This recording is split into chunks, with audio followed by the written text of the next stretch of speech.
बिस्मिल्लाहिर्रहमानिर्रहीम। अस्सलामुअलैकुम दोस्तों, क्या हाल चाल है। मैं उम्मीद करता हूँ कि मेरे तमाम दोस्त खैरियत से होंगे।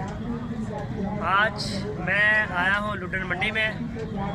लुडन मंडी ज़िला विहाड़ी से तकरीबन 25 किलोमीटर, और अगर दूसरी साइड से आप आना चाहें हासनपुर वाली साइड से तो इधर से भी 24-25 किलोमीटर के फासले के ऊपर ये सेंटर में लगती है। हर बुध के दिन, ये डेट के ऊपर नहीं, हर बुध को लगती है, वेडनेसडे को।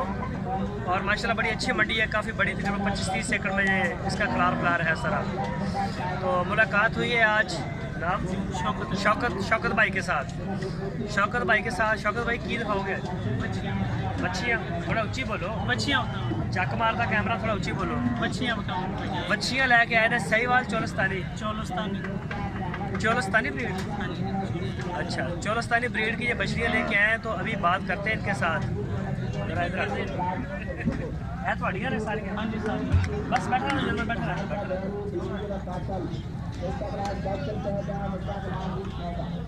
अच्छा शौकत भाई, ए जी जोड़ी आ राम ना राम। चलो ए जी जोड़ी आ, ये चोलस्तानी आ ते ए जोड़ी की उम्र किन्नी है इन्हां दी? इन्हां दी होनी 11-12 महीने। 11-12 महीने आ। ते ये की मंग रहे जोड़ी दा? ये जोड़ी दा 1,05,000। 1,05,000 रुपया, यानी कि एक बच्ची का कितना बन गया? 52 साढ़े 52,000। चलो आ जाओ, अगे आ जाओ। ए जी ए भी दोनों चोलस्तानी आ ते आह जी चोलस्तानी। इन्हां दी उम्र भी इन्नी है? अच्छा, इन्हां दा की मंग रहे हो? 52,000। थोड़ा उच्ची बोलो। 52,000 रुपये भाई। अच्छा, इन्हां दा 52,000 मंग रहे हो एक दा? एक दा। मच्छियाँ दा 52,000। ए चोलस्तानी है, सहीवाल नहीं दोवें? साहीवाल चोलस्तानी। अच्छा, चोलस्तानी है ए डी जोड़ी है दोवें लाल। इन्हां दा की मंग रहे हो? इन्हां दा 1,05,000। 1,05,000 रुपया। ये भी साल दियां ने? हाँ जी। और परे बच्चा खड़ा? बच्चा वेख गया। चलो किन्ने दा बेचा? अच्छा, शहबाज दा। ए जी चोलस्तानी जोड़ी आ चीने कलर दी ते काली। इन्हां दा भी 1,05,000। इन्हां दी उम्र किन्नी? पहले इन्हां दी उम्र दसो बस। 14 साल। 14 महीने। 14 महीने दोवां दी उम्र आ। ते इन्हां दा की मंग रहे हो? 1,05,000। 1,05,000 ही आ। अच्छा, अगे आयो, इधर अगे आयो। ए जिहड़ियां 3 खड़ियां ने, एक और परली चीनी, एक आ काली ते एक इधरली चीनी, एदा की मंग रहे हो? सब बच्ची का 52,000 रुपये। अच्छा जी, टोटल बच्चियां जिन्नियां भी 52,000 रुपये। अच्छा जी, ए देख सकते हो दोस्तों, ए जिन्नियां भी बच्चियां खड़ियां ने तकरीबन कोई 12 महीने, कोई 13 महीने, कोई 14 महीने। ए किन्नियां ने टोटल? 11 बच्चे की लाट आ। 52,000 रुपये फी पुट्ठे के हिसाब न लै सकते हैं? अच्छा, ये लै सकते हैं। अच्छा, ये रेट तुम दसिया है फाइनल है या कोई है प्यार मोहब्बत? हो जाएगा प्यार मोहब्बत। कितना हो जाएगा एक जानवर मगर? 3,000 रुपये। 3,000 रुपये का हो जाएगा, यानी कि 49,000 रुपये।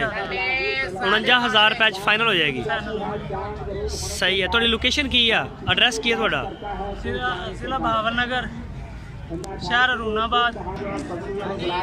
अच्छा, लोकेशन की है थोड़ी? जिला बहावलनगर, शहर हरूनाबाद। अच्छा हरूनाबाद दे नाल? हाँ जी, पिंड आटमे वाली काद दे विच। ते तुहाडे कोल बच्चे भी होंदे ने या बच्चे ही हुंदियां ने? बच्चे भी होंदे ने, लेकिन अज नहीं है। थोड़ा उच्ची बोलो, आवाज़ शोर आ। बच्चे भी होंदे ने, अज नहीं है। अच्छा, अज नहीं है ते अच्छा, तो थोड़ा मोबाइल नंबर है? हाँ जी, मोबाइल नंबर है। की है मोबाइल नंबर? 0301 हाँ 320 3083। 0301 320 320 3083। 3083। इतने व्हाट्सअप है? हाँ जी, व्हाट्सअप ही है। इतने व्हाट्सअप। अगर कोई दोस्त अगर थानू ऑनलाइन फोन करता तो तुसी दे दोगे? माल दे सकते? डिलीवर करवा सकते पूरे मुल्क च? करा सकते। सही हो गया। तो दोस्तों, यह माल तुसी देखा, नाम की दसिया? शौकत भाई। शौकत भाई का माल तुसी देख लिया जी। उन्होंने क्या 52,000 की डिमांड की थी, और उन्होंने क्या कि ये हो जाएगा 3,000 रुपये जो कंसैशन हो जाएगी, रायत हो जाएगी। तो कोई भी दोस्त खरीदना चाहे तो शौकत भाई ने रब्ता कर सकता। नंबर थोड़ी स्क्रीन के उपर इन्हों का। तो लुडन मंडी तो इलावा भी, अच्छा लुडन मंडी जो अगर बंदा एक जानवर खरीद लेंदा, ये टैक्स कितना देना पैंदा हुण? 500 रुपये एक जानवर। वच्छी छोटी होवे वड्डी होवे 500 रुपये।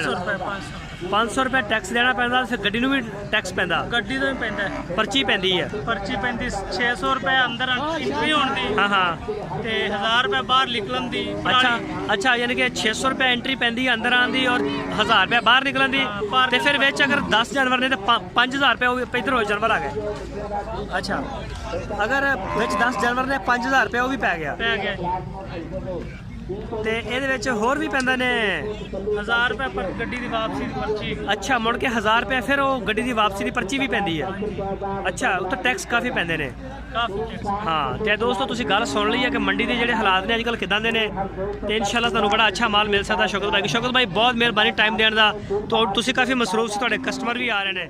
ਬਹੁਤ ਮਿਹਰਬਾਨੀ ਸਰ, ਸ਼ੁਕਰੀਆ।